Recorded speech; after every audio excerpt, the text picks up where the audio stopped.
रहीम अस्सलाम वालेकुम नादरीन, आप यूट्यूब चैनल देख रहे हैं। मैं इमरान खान हूँ। कुछ बड़ी अहम खबरें हैं और बहुत अंबार लग गया खबरों का, तो मैं ये चाहता हूँ कि जल्दी से आपको चीज़ों के बारे में अपडेट कर दूँ। पहले आपको बता देता हूँ कि एक्चुअली आज कौन सी खबरें हैं जो मार्केट में बहुत ज़्यादा गर्म है। एक तो इद्दत वाले केस के अंदर एक हमने सर्वे भी करवाया था, वो भी आपके साथ मैं शेयर करता हूँ। इद्दत वाले केस के अंदर एक डेवलपमेंट है। दूसरी एक डेवलपमेंट है जो मखसूस नशिस्तों वाला case supreme court of Pakistan में चल रहा है।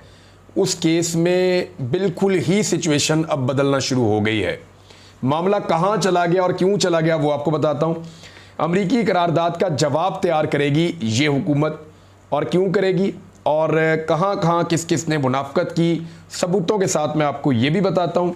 जबरी गुमशुदगियों के मामले पे अगर टाइम बचा तो आपको बताएंगे कि इस वक्त लाहौर हाई कोर्ट के अंदर से किस किस्म की खबरें सामने आ रही हैं। कारकुन दबाव डाल रहे हैं पाकिस्तान तहरीक इंसाफ के ऊपर लगातार, और वो दबाव बढ़ता जा रहा है। लेकिन जो सबसे बड़ी मेरी नज़र में खबर है इस वक्त, जो दुनिया से आ रही इंटरनेशनल न्यूज़ है, वो है जी बोलीविया में। बोलीविया एक मुल्क है। बोलीविया की आबादी जो है वो 1,30,00,000 के आसपास है, और ये साउथ अमरीकी एक मुल्क है। यानी एक नॉर्थ अमेरिका है, एक साउथ अमेरिका है, वहाँ पे बहुत सारे मुल्क हैं। उनमें एक मुल्क ये भी है। लैंडलॉक्ड मुल्क है ये, कहीं पे समंदर के साथ नहीं लगता। इसके चारों तरफ जो मुल्क हैं उनमें कुछ मुल्क बड़े मशहूर भी हैं, जिनमें पैराग्वे है। इनकी जो फुटबॉल टीम है वो बड़ी मशहूर है। साथ चिली है, पीरू है, ब्राज़ील है, और ये फुटबॉल एरिया इसको कहते हैं। यहाँ बहुत ज़्यादा दुनिया में जहाँ फुटबॉल खेला जाता है उनमें ये मुल्क शामिल है, और बड़े अच्छे फुटबॉलर यहाँ से निकलते हैं। यहाँ पे बोलीविया के अंदर वहाँ के आर्मी चीफ ने की बगावत और जमहूरियत को ख़त्म करने की कोशिश की, और फिर वहाँ पे क्या हुआ ये है जी पहली खबर जो मैं आपके साथ शेयर करूँगा। फ़ौज ने बगावत की कोशिश करते हुए सदारती महल और अहम मकामात पर कब्जा कर लिया। ताहम जो वहाँ के सदर थे लुइस आर्से, उनकी अपील पर बड़ी तादाद में वहाँ की आवाम बाहर निकल आई और उन्होंने फ़ौजी बगावत को नाकाम बना दिया। यानी पाकिस्तान में 4 दफ़ा मार्शल लॉ लगा है। ना अवाम ने परवेज़ मुशर्रफ के मार्शल लॉ को नाकाम बनाया, ना ही अवाम ने ज़ियाउल हक के मार्शल लॉ को नाकाम बनाया, और ना ही उससे पहले मार्शल लॉ की कोशिशों को पाकिस्तानी अवाम ने नाकाम बनाया। तो मार्शल लॉ दुनिया के मुल्कों में लगाने की फ़ौज कोशिश करती रहती है।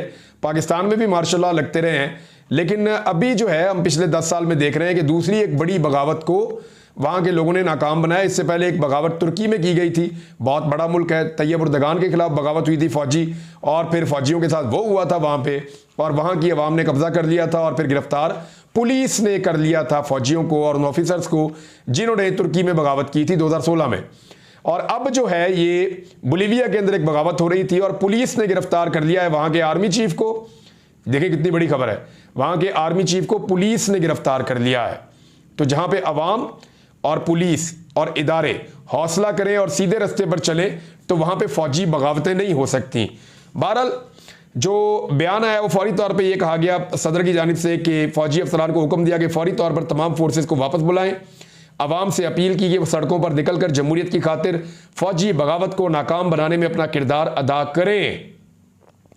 और फौजियों को मुखातिब करते हुए उन्होंने कहा कि मैं तुम लोगों का कप्तान हूं, सदर ने कहा, और मैं हुक्म देता हूं कि फौरी तौर पर फौज को वापस भेजो। मैं आला क़यादत के हुक्म की खिलाफ वर्जी नहीं होने दूंगा। हमारे एक सदर होते थे, वो बेचारे यही कहते रहे मैं आईनी सदर हूँ, आईनी सदर हूँ, लेकिन उनको हटा दिया गया। रफ़ीक तारड़ साहब, तो हमारे सदर की तो ये औकात होती है। हमारे आरिफ अलवी साहब जो सदर पाकिस्तान थे, वो इलेक्शन करवाने की उनकी औकात नहीं हो रही थी। यानी वो जो कहना चाह रहे थे कह भी नहीं पा रहे थे, जो करना चाह रहे थे कर भी नहीं पा रहे थे। लेकिन वहाँ सदर ने बड़े कॉन्फिडेंस के साथ पब्लिक को कहा, और फिर हमने देखा जैसे उनकी पब्लिक निकली और अवाम ने इस बगावत को मुतहर्रिक होकर कुचल कर रख दिया। बाद में पुलिस ने वहाँ के आर्मी चीफ को गिरफ्तार कर लिया। नया आर्मी चीफ जो है उसको लगाया गया, और उसने फौजियों को कहा कि तमाम एहलकार अपने यूनिट्स में वापस चले जाएं, और फिर लोग सड़कों पे जश्न मनाते हुए निकल आए। तो जनाब बहुत बड़ी खबर है, और इसमें सीखने के लिए बहुत कुछ है उन मुल्कों के लिए जहां पे डिक्टेटरशिप होती है, जहां पे जुल्म होता है, और जहां पे मार्शल लॉज लगाए जाते हैं, फौजी बगावतें जिन मुल्कों में होती हैं। एक और जो बड़ी खबर है, चले मैं आपको वो खबर पहले दे देता हूँ। इसहाक डार साहब ने भी कहा और रज़ा रब्बानी साहब ने भी कहा। अब ये वो लोग हैं कि जब अमेरिका ने पाकिस्तान के अंदरूनी मामले में मुदाखलत की थी तो ये मुंह में दही जमा के खामोश होकर बैठ गए थे। इनकी गैरत घास चरने चली गई थी। देखिए फ़र्क क्या है। आज अमेरिकी कांग्रेस बोल रही है, कोई एक आदमी नहीं बोल रहा, अमेरिका का पूरा सिस्टम बोल रहा है। 95% से ज़्यादा लोग बोल रहे हैं अमेरिका के, और वो ये कह रहे हैं कि पाकिस्तान में जो इंतखाबात हुए वो ठीक नहीं हुए, उनमें धांधली हुई है, और यही बात पाकिस्तान में भी लोग कर रहे हैं।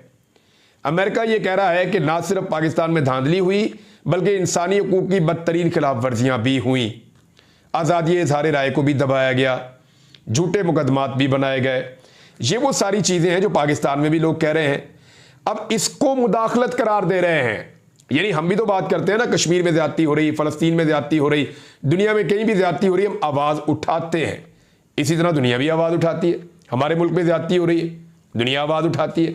हाँ, मुदाखलत किसको कहते हैं मैं अब आपको बताता हूँ। अब आजकल इसहाक डार साहब कह रहे हैं या अजहर बानी कह रहे हैं जी ये मुदाखलत हो रही है हमारे मुल्क के अंदर, और अमेरिका को कोई हक नहीं पहुंचता कि वो ऐसी बात भी करे।